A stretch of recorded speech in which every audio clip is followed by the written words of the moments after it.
Hi friends, welcome back to our channel. ఇది సింపుల్గా ఈజీగా కిచిడి ఎలా తయారు చేసుకోవాలో చూద్దాం. ముందుగా ఒక గ్లాస్ బియ్యము, అలానే పెసరపప్పు, ఎర్రపప్పు వేసేసుకొని శుభ్రంగా 2 times వాష్ చేసుకొని పక్కన పెట్టుకోవాలి.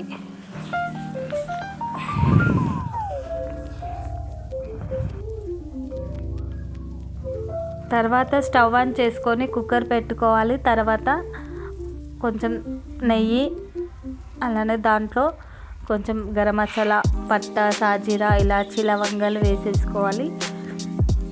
దాంట్లో టేస్ట్కి సరిపడే పచ్చిమిర్చి, కొన్ని క్యారెట్ ముక్కలు, అలానే ఉల్లిపాయ ముక్కలు కూడా వేసుకోవాలి. దాంట్లోనే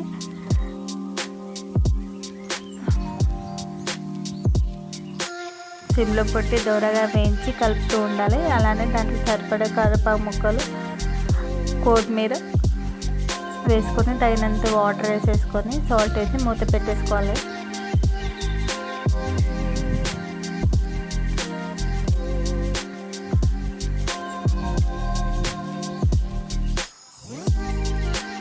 త్రీ విజిల్స్ వచ్చే వరకు ఉంచుకోవాలండి.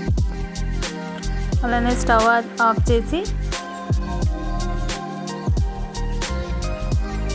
మూత తీసి చేసే వరకు రెడీ అండి. ఎంతో టేస్టీ అయిన కిచిడి రెడీ. కూరగాయలు ఏమైనా లేనప్పుడు ఇలా కిచిడి చేసుకొని వేడి వేడి అన్నంలో కారం వేసుకొని తింటే చాలా టేస్టీగా ఉంటుంది. మా వీడియో కనుక మీకు నచ్చినట్టయితే please like, share and subscribe to my channel.